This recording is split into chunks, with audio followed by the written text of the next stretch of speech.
Ako si Dazzle. Tamad ako pero maganda pangalan ko. So for today's kaganapan is may kaganapan kami bukas.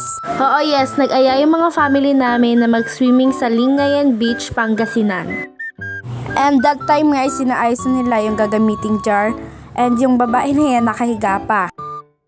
Matutulog na nga rin ako niyan and magbibideo na lang ako pagtapos ko matulog. Hindi ko na nga na-videoan yung pagkagising ko basta't nagising ako. At kita nyo naman si Kuya Ian matutulog na nga lang naka-shades pa. Ayan na nga rin yung mga ibang kasama sa outing and pati na rin yung naka-orange na yan. Sabi niya nga sa akin, ako si Dazzle, tamad ako pero pangit ako. Hala, hindi ganon! At ang sasakyan nga pala namin is truck. At saka mamaya bumukha na kaming mga sardinas. Nasa Pangasinan na kami niyan and wala pa kami sa mismong beach. Mukha pa atang malulungkot yung mga mukha na itong mga to eh. Kita nyo naman si Kuya nakatulala. And wala, nandito na kami sa mismong beach. Huwag kayo, 4 hours ang biyahe namin.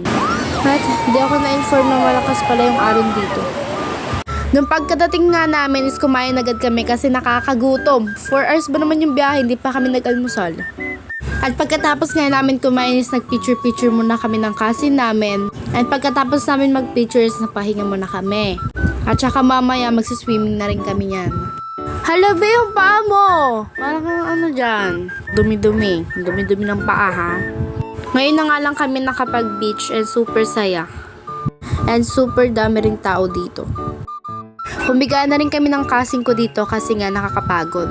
At kita nyo naman yung mga kulay ng aming mga skin dyan. Pati na rin yung bata na yan, napakaitim.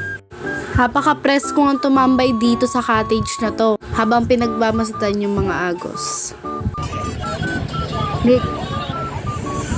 Nag-video-video nga muna kami yan bago umalis. Kasi anong oras na hanggang 4 PM lang kami. At yung time nga na to ay sinaayos na yung mga gamit namin at yung tito ko yung nag-aayos.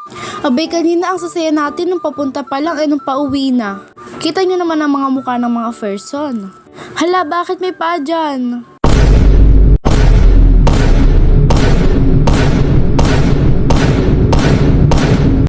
At yung time nga na yan is pauwi na rin kami sa Hirona. Kanina nga si Tito nakamulat pa pero ngayon binabalance na yung pagkaantok niya. Yun lang for today's kaganapan. Thank you for watching.